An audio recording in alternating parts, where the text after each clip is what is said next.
Bismillahirrahmanirrahim. Assalamualaikum warahmatullahi wabarakatuh. Baik, perkenalkan nama saya Irwansyah dengan NIM C1B3233093. Di sini saya akan membuat tugas final mata kuliah pekerjaan sosial dalam disabilitas.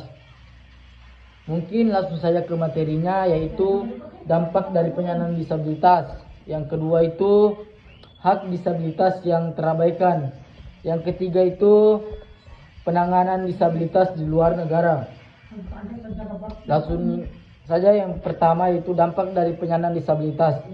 Penyandang disabilitas seringkali menghadapi berbagai dampak dalam kehidupan sosial, ekonomi, dan psikologis akibat hambatan fisik dan lingkungan yang belum inklusif.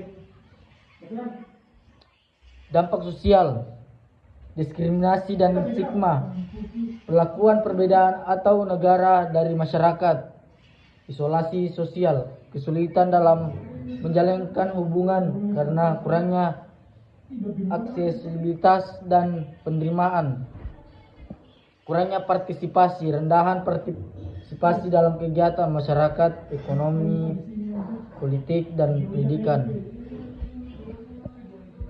Dampak ekonomi, kesulitan mendapat pekerjaan, diskriminasi di tempat kerja, atau kurangnya keterampilan akibat keterbatasan pendidikan.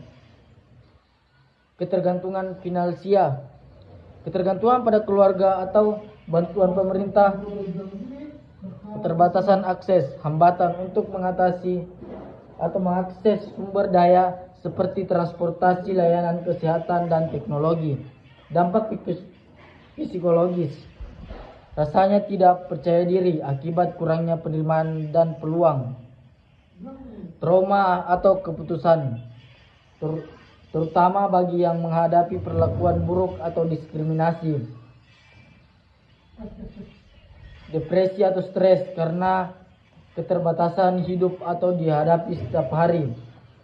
Yang kedua itu hak disabilitas yang terabaikan. Hak penyandang disabilitas seringkali diabaikan meskipun sudah ada peraturan nasional maupun internasional seperti konferensi PBB tentang hak penyandang disabilitas.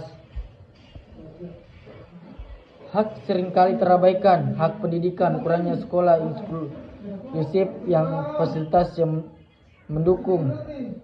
Hak kesehatan, kurangnya layanan kesehatan yang memadai untuk kebutuhan khusus. Hak partisipasi, rendahan keterlibatan penyandang disabilitas dalam mengambil keputusan.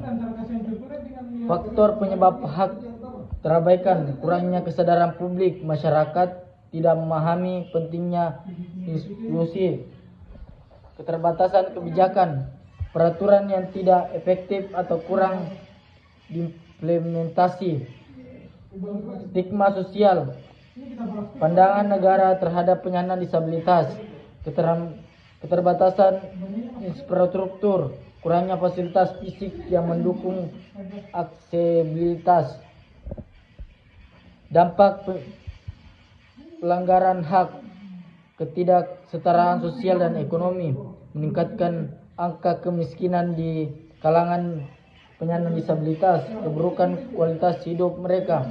Yang ketiga itu penanganan disabilitas di luar negara.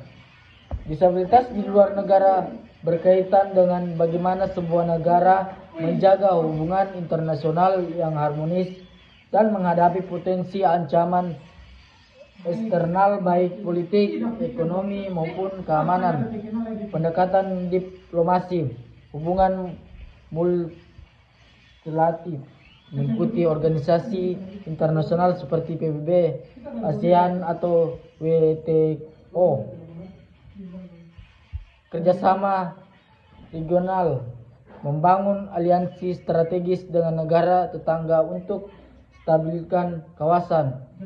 Penyelesaian konflik, menggunakan jalur diplomasi untuk menghindari atau menyelesaikan konflik internasional. Pendekatan ekonomi, pemberdayaan internasional, menjalin hubungan dagang untuk memperkuat ekonomi dan disabilitas. Mungkin hanya itu yang saya bisa sampaikan dari materi ini. Lebih dan kurangnya mohon dimaafkan. Saya akhiri dengan ucapan wabillahi taufiq wal hidayah. Wassalamualaikum warahmatullahi wabarakatuh.